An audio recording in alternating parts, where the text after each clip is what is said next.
Welcome to Localite, everyone. Thank you again for joining us. Actually, today we have a guest who is one of my co-workers. CGN owns this network, as well as Localite and Columbia Gorge Magazine.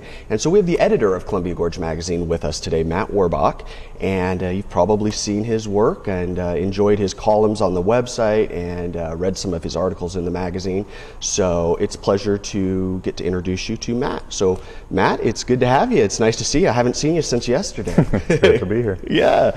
Well, I want to start out a little bit with sort of your childhood and just some of the things that progressed as you were growing up and how that went. I understand that you've always been interested in reading and your family always encouraged that, but you also had some challenges that you faced later on, which we'll talk about. But where did that real interest come from? You know, it really came right from the day I was born. My parents are both avid readers, always have been, still are.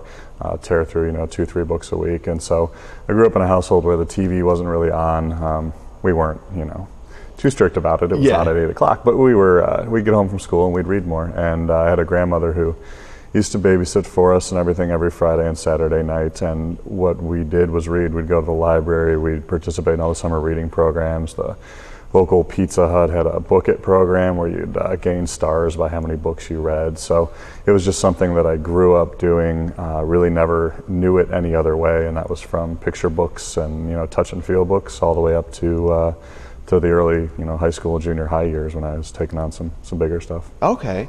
And then like around 11 or so, you were diagnosed with I think it's referred to as a lazy eye. So basically one eye was weaker than the other, so you had a patch or something to train the lazy eye to actually kind of build up the strength in the eye, I guess. And so how did that affect your ability, your love for reading? It started at about 11 years old, and I was sitting in a Taco Bell actually, and I couldn't read the menu board, and my mom thought I was kind of messing with her because I think the neighbor had just gotten glasses and she thought I thought they looked cool. So yeah, we ended up getting diagnosed, and I had to patch the good eye so that the bad eye would get stronger. I was past the point of surgery because it's pretty old to get diagnosed, but I couldn't read the large E on the top of the eye chart. So I was legally blind and trying to read, and I literally had to patch the good eye and read along with one finger on the page and scan my way down the page. And so for somebody who used to at least be able to rely on his good eye and didn't know any better, it was certainly a challenge. And of course I was right at that age where I wanted to start taking on the bigger books, the heavier subjects, a lot more words. You felt like a real cool kid if you could read a big book when you were that age. And I certainly could, so it became a challenge, really, almost the way an athlete would train or something. I pushed my way through that stuff because I wasn't going to let lazy eye, which I knew was temporary, to beat me down. So yeah, well, that's a good analogy. I mean, comparing it to an athlete, basically finding those weak points and strengthening them and getting better at them. How did that affect as you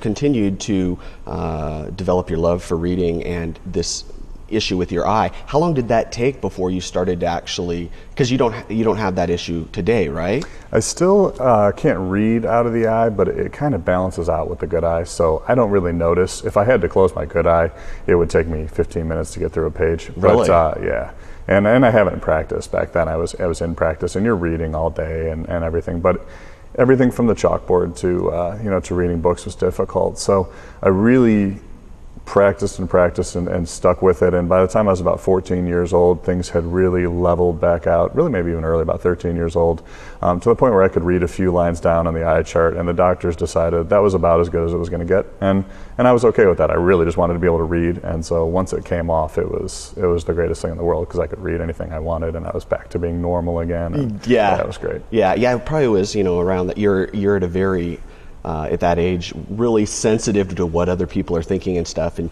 you're like the one-eyed bandit. Sure, and I was the dopey kid with the big ears and the big nose and the eye patch, so yeah. Sounds like a great combo. So when did the desire to start writing and putting words on paper and formulating stories and stuff, when did that start developing? I started, I think, drawing in journals and things like that, and I wrote the way I wanted things to be, probably me without an eye patch, how things might go, how people might treat me, things like that. And it's not a disaster to have an eye patch as a kid. People have way worse problems, but Sure. You just start, doodling on your own, drawing, writing, whatever it is. And I think it was, I wasn't one of those people who was born where a lot of writers say, oh, I couldn't stop as soon as I had the pencil in my hand, you know. And I was the same way. I always had a notebook, I always had a pencil, but I might be drawing, I might be writing. I even started taking pictures for school projects and things like that. So it was always just an outlet I had to kind of get away. A lot of time at the end of the night, just you know, journal, write a little story, something like that.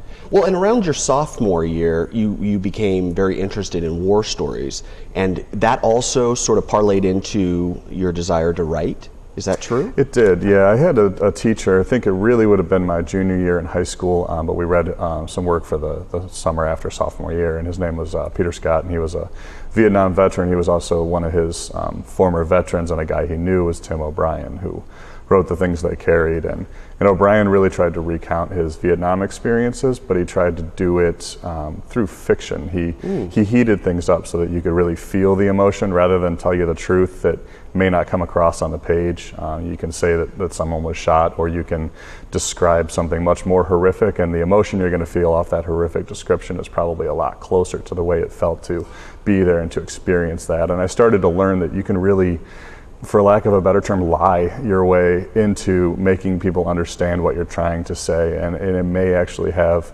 a little more impact than the truth does at times, which of course is completely opposite of what I do now. But yeah, it was a big part of learning how fiction works and how you can express yourself in a way that isn't necessarily true and is somewhat foreign to us. So we lose it after we're kids, that ability to imagine and lie and and live in a fantasy world. Right, right. And Ernest Hemingway as well. I mean, we've all heard of him. He's very iconic.